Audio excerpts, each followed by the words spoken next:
louange à toi Seigneur, gloire à toi. Louange à toi Seigneur, louange à toi Seigneur, louange à toi Seigneur. Le Seigneur soit avec vous. Évangile de Jésus-Christ selon saint Matthieu.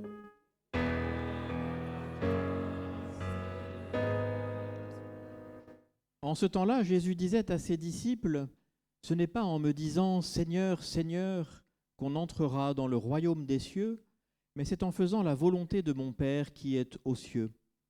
Ce jour-là, beaucoup me diront « Seigneur, Seigneur, n'est-ce pas en ton nom que nous avons prophétisé ?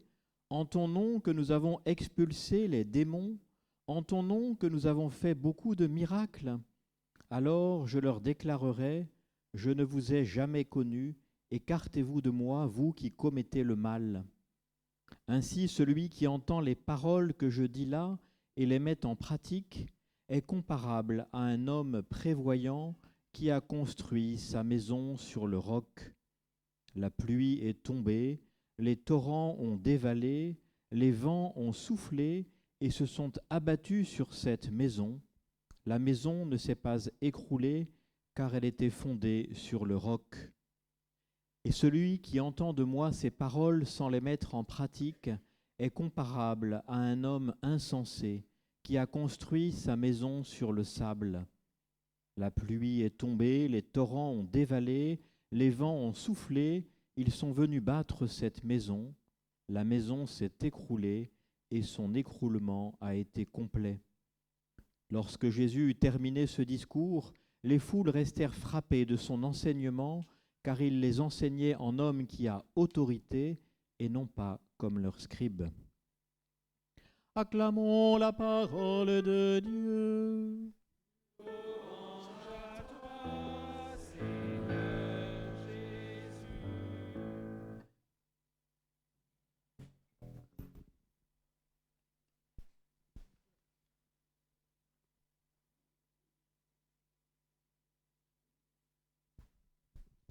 Alors, chers amis qui vous préparez au mariage, est-ce que les menus sont écrits? Est-ce que la robe de mariée est achetée? Est-ce que les plans de table sont faits? Où en êtes-vous de la liste de mariage? Vous n'avez pas oublié des invités à propos? Chers amis, voilà tant de questions qui vous traversent l'esprit en ce moment. Bien sûr que tout ça, c'est important. Mais ça n'est pas essentiel. C'est important, bien sûr, parce que les futurs mariés, ils ont le désir que leur fête de mariage soit réussie et belle. Belle et réussie pour eux, mais aussi pour leur famille, mais aussi pour tous leurs invités. Et ils ont raison, parce que c'est important. Le mariage, c'est la plus belle des fêtes humaines. Donc, c'est important qu'il soit réussi. Mais l'essentiel est ailleurs. L'essentiel, c'est quoi? L'essentiel, me dit un futur marié, l'essentiel, c'est un couple solide. Et il ajoute, j'aime bien l'idée de fonder un foyer, de fonder un foyer. Fonder, fondation, c'est l'Évangile. C'est l'Évangile.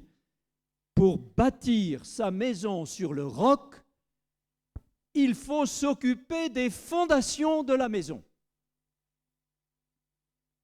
Quel est le problème des fondations? C'est qu'on ne voit rien. On ne les voit pas. Quand les ouvriers ont construit la cathédrale de Bordeaux, il y a presque 8 siècles,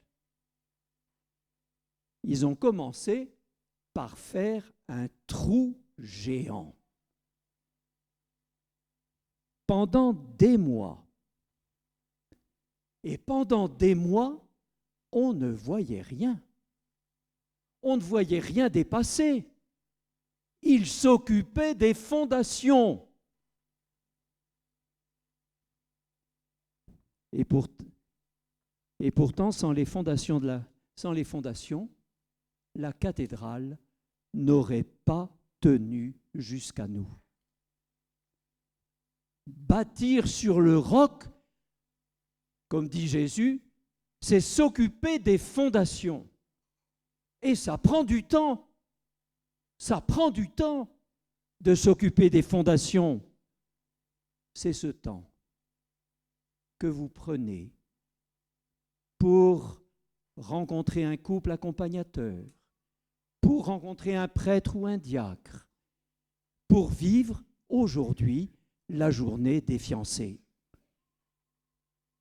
Le jour de votre mariage, beaucoup des invités ne sauront pas tout le temps que vous avez passé à préparer votre mariage. Vous ne leur raconterez pas nécessairement que vous avez passé une journée à Sainte-Marie-Gand-le-Brun avec un vieil évêque. On n'a pas besoin de savoir ça. Et pourtant, c'est là l'essentiel. C'est là.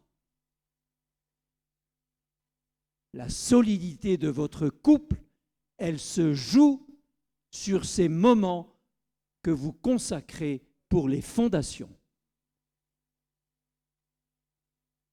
Au moment de la construction de la cathédrale, les ouvriers ont creusé 30 mètres pour trouver le sol dur. Vous savez, Bordeaux a une particularité, le sol est très meuble et il est très marécageux. D'ailleurs, vous l'avez vu, vous qui connaissez la place Péberlan, vous l'avez vu, à cause de ça, on a dissocié le bâtiment du clocher. Parce que mettre le clocher contre le bâtiment, c'était menacer le bâtiment. Le sol est marécageux. Donc il faut creuser profond pour retrouver la roche dure. Et à ce moment-là, on va pouvoir commencer la construction. J'ai eu la joie, chers amis, de baptiser un tailleur de pierre. Compagnon du Tour de France, il a participé à la reconstruction de la cathédrale de Paris. Et il était saisi par l'édifice. Le soir, avant de quitter la cathédrale, il se retrouvait dans un recoin, juste sous les voûtes.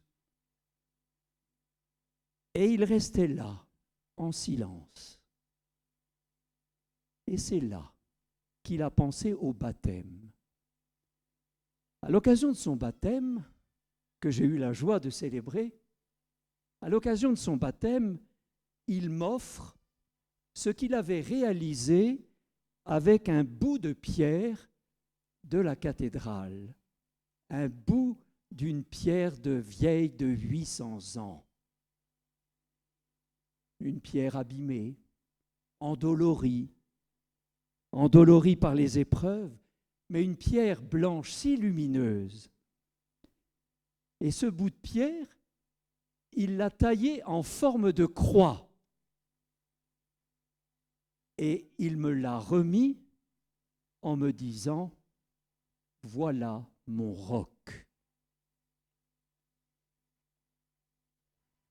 C'est le cadeau, petite confidence, que l'autre jour, à l'occasion du mariage de ma nièce, j'ai fait à ma nièce et mon neveu. Je leur ai dit, regardez-la bien, cette pierre, vieille de 800 ans. C'est votre roc. C'est là, c'est sur cette pierre-là que vous allez fonder votre couple. bâtissez sur le roc qu'est le Christ. Baptisez sur le roc qu'est l'amour du Christ qui se donne. Appuyez-vous sur la croix du Christ.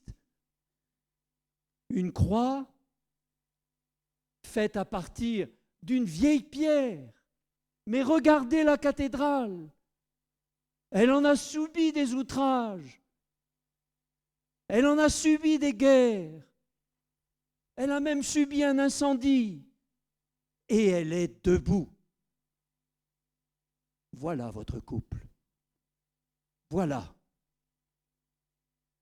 Et cette pierre-là, elle est en forme de croix. La croix, c'est le signe de l'amour. Au cœur de la croix, il y a le cœur du Christ, l'amour qui se donne et qui va irriguer la vie de votre couple jusqu'à la fin. Et puis, la croix, c'est aussi 4 orientations, suivant les 4 bouts de la croix. 4 orientations avec 4 mots. Je les répète parce qu'on les a dit ce matin dans les témoignages, mais on va les redire ce soir. Premier mot,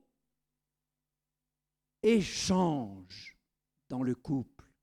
Échange, communication, maison de famille ouverte, ouverte sur les autres, sur les amis, sur les voisins, sur la famille. Une maison qui ne sente pas le renfermer. Une maison où on communique, on écoute et on se parle. Chers amis, à ce sujet-là, premier mot, échange. À ce sujet-là, juste une petite suggestion. Ayez au moins une soirée de tête-à-tête par mois, sans Internet, sans Netflix, et même quand il y aura des enfants. Deuxième mot, tendresse. Tendresse. Parce que c'est la tendresse de Dieu. La tendresse de Dieu à notre égard, la délicatesse de Jésus avec ses amis. Ses amis, ils ont la tête dure. Ils ne comprennent pas. Ils ne sont pas parfaits. Mais lui, Jésus, est plein de bienveillance. Il s'émerveille parfois de la foi des gens qu'il rencontre. Chers amis, cultivez la tendresse dans le couple, la bienveillance, l'émerveillement devant le conjoint. Et puis, je suggère un petit cadeau surprise en rentrant du travail. Messieurs, un bouquet de fleurs, pas seulement le jour de son anniversaire.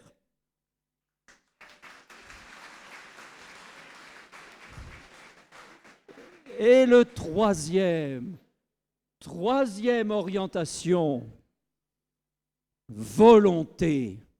Volonté. Jésus, il a manifesté ses sentiments. Il a pleuré, il a été saisi de compassion, il a tressaillé de joie, mais à un autre moment, il durcit son visage et il marche résolument vers Jérusalem, le chemin de l'amour qui se donne. Il marche résolument. Il entre, nous dit les textes, librement dans sa passion. Dit autrement, il aime jusqu'au bout, c'est-à-dire aimer, c'est aussi vouloir aimer. Nos amis italiens, certains sont peut-être habitués à l'italien. Nos amis italiens ont 2 mots pour dire l'amour. Nous sommes pauvres. Ti amo, je t'aime, on comprend. Et le deuxième mot, ti voglio bene, je te veux du bien. Je te veux du bien. L'amour, c'est aussi vouloir, aimer, volonté. Quatrième direction, pardonner. Pardonner. Jésus pardonne. Il me pardonne, il nous pardonne. Et on le sait bien. La cathédrale, c'est ça, en permanence. Les murs se fissurent.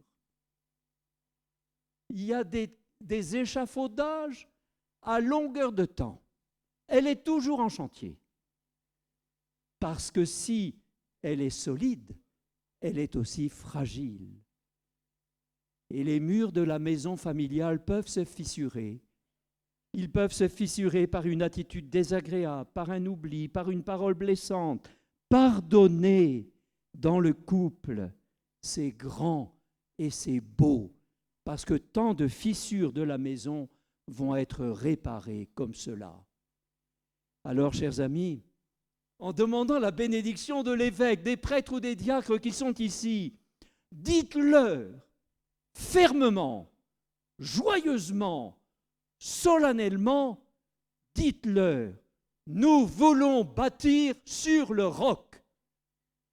Et votre couple traversera les siècles comme les cathédrales, car de votre couple jaillira la vie de vos enfants, puis des enfants de vos enfants, puis des enfants de vos arrière-petits-enfants. Et votre amour sera ainsi éternel. Amen.